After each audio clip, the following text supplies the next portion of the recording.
Picture this. You're walking through a blazing hot street, and the person with real status isn't wearing jewelry. They're carrying shade. Long before umbrellas were about rain, they were about power.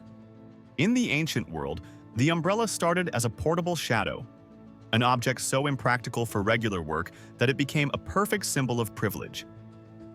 If you could afford to stay cool while everyone else baked, you were someone.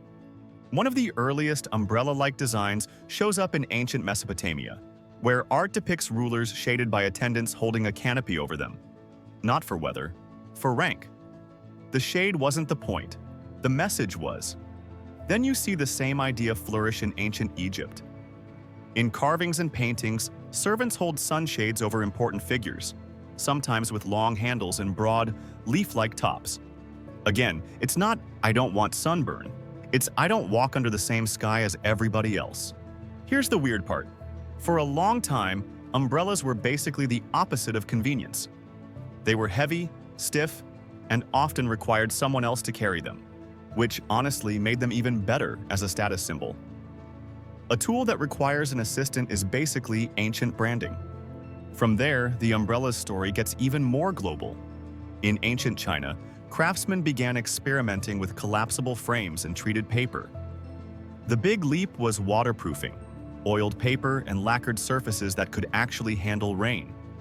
This is where the umbrella starts to look like the thing we recognize today: ribs, a frame, a canopy that could be made lighter and more practical. And as trade and ideas moved, so did the umbrella.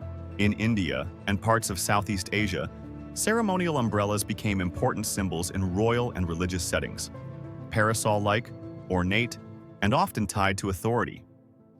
In many places, it wasn't just an accessory, it was a moving sign that said, "Someone important is passing through." Now let's jump to Europe, where things get funny. For centuries, umbrellas in Europe were mostly sunshades for the wealthy, especially among women. Think parasol culture. Pale skin was fashionable and shade was part of the look. Rain protection? That wasn't the vibe yet. Quick pause. If you're enjoying these strange, everyday histories, give this video a like. It really helps this little channel grow. But once umbrellas did begin catching on as rain gear, they had a PR problem. Because in some places, using an umbrella in the rain, especially as a man, was considered odd, fussy, or even laughable. Imagine it. The same object that once screamed royal power was now being side-eyed like, "What are you doing, carrying that?" And that social weirdness is part of why the umbrella's history is so interesting. It keeps flipping meanings. At first, power and privilege. Then, elegance and fashion. Then, practicality. Then, sometimes, embarrassment. And eventually, an everyday object so normal we barely think about it. But the design kept evolving. Frames got lighter. Whalebone and wood gave way to metal. Springs and runners improved. Canopies became sturdier. Over time, the umbrella turned into one of those rare inventions that's almost perfect for its job. A portable roof you can open in seconds. Still, the umbrella never fully lost its symbolic side. Even today, umbrellas show up in ceremonies, in religious processions, in formal events, because somewhere deep in our cultural memory, a person standing under a canopy still looks important. Protected, elevated, marked. And now, here's a thought that makes the whole thing feel a little magical. The umbrella is basically an ancient idea that survived every era by changing its meaning. It went from servant-carried shade for kings, to fashion statement, to rain armor, to something you keep in your car just in case.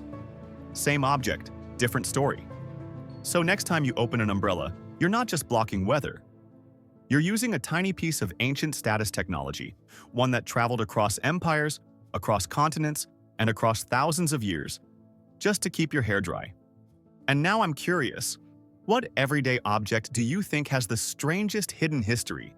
Something you use all the time but never question?